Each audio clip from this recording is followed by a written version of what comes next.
Hi friends, today on the blog I wanted to give you a video on this particular stamp set, Butterfly Wishes.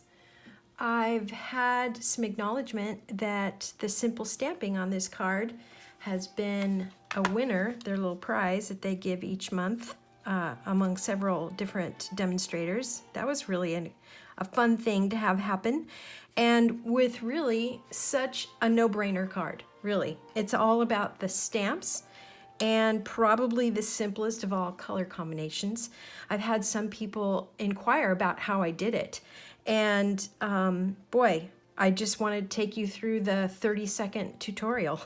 So here it is. I have my white sheet of paper right here, and because of the cherry tree, cherry blossoms, it had as a very Asian look to it, Eastern culture, and so I went with kind of what's in right now. I've been really looking at a lot of printed cards, stationery that you can purchase, like at Papyrus or what have you, that cost an arm and a leg. And so I thought, well, I'm just going to follow this trend of a super easy card. And these stamps are great because they're the distinctive stamps and they do all the work. So as I'm doing this, I'm kind of paying attention to the ink overlay. I want to see where it's bubbling, where I need to add some more. I think I'm happy with that. So here we go. Just stamp it down. I always leave it on for a couple seconds for the ink to really grab hold. So there's that particular stamp. I don't use that one again. And then I used the larger blossom, and I just wanted to add some meat to it. It just seems a little sparse right now. So again, I'm gonna look at my stamp to see how much ink I've got. Happy with that. And so for this particular one, I just added one blossom there. And I want to balance this out. I have this weight. Here, balance it out with that one. Now I want to have one color pop. And so I chose Grapefruit Grove. But really, any kind of contrasting, bright, attention-getting color would be great. A little, maybe Highland Heather would be great, or Flirty Flamingo. Okay, make sure that's clean. Okay, looks good on there. And I'm going to pop that one right there.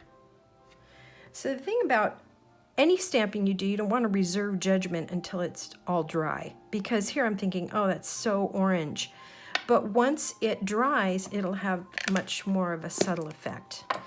Now for the, oops, I closed this, I shouldn't have. The main star of the whole card is this butterfly.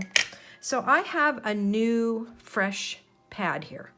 I've noticed that if I have a memento that's been used for a while and I've re-inked it, it's great.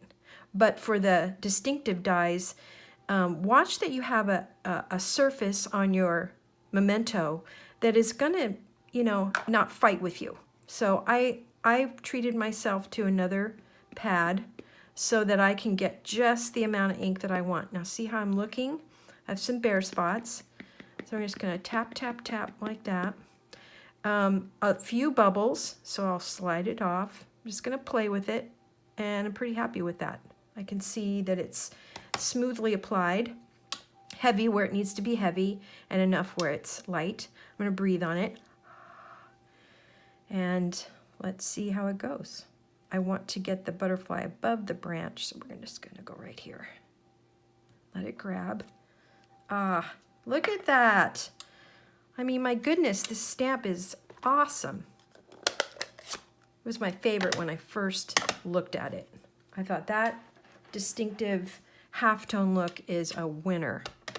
So I wanted to just make sure that my sentiment didn't really compete with, I didn't want it heavy on the bottom. I don't know why I think this way, but just to let you know what I'm thinking about. And I lined up my actual rubber image with a piece of washi tape that's straight on the block. So when I apply the stamp, I make sure the block is straight, not necessarily my sticker image. Let's see if my theory runs true. Yes, I'm happy with that. Okay, so there it is. And I think I prefer this one only because I offset it a little bit more, so it's got some weight in the corner, but that's perfectly lovely. And I wanted to show you some other color combinations that I've done. You know, you can just, this is so quick. Take an hour and just play with all your different colors and play with some sponge daubers to add some, where's some styles that I have, some color onto the edge of the stamp before you stamp it. So I just played with a bunch of different colors and experimented, and I kind of like this one, how this came out. Again, it's that color contrast. Those cherry blossoms are so iconic with that pink color. Yeah, try it in some brights too. That would be amazing. But I think that the delicate nature of this image just really lends itself to this simple stamping. I also wanted to show you that this particular stamp also, you might have noticed this already, is it has these traditional shapes that we've already experienced with Butterfly Gala.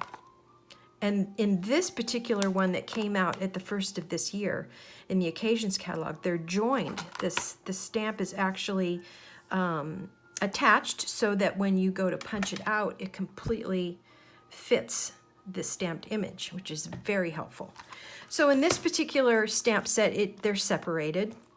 And so I joined them in the same fashion by cutting out the punch, and then I lined up each stamp facing down. I could tell it was lined up.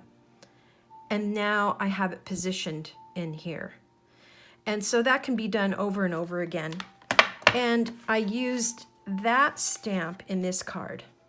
And you may have seen this on Instagram too, but I am playing again with some of this kind of more, I don't know, Asian traditional look. It makes me think of the rice paper doors that, you know, all the straight lines. I don't know. I think sometimes those things are kind of subconscious. But anyway, I tried the color combination I thought was sweet, and you know, punch out that beautiful, realistic butterfly. These are more of the fun, springtime cute ones. And this one just gets into the classy category.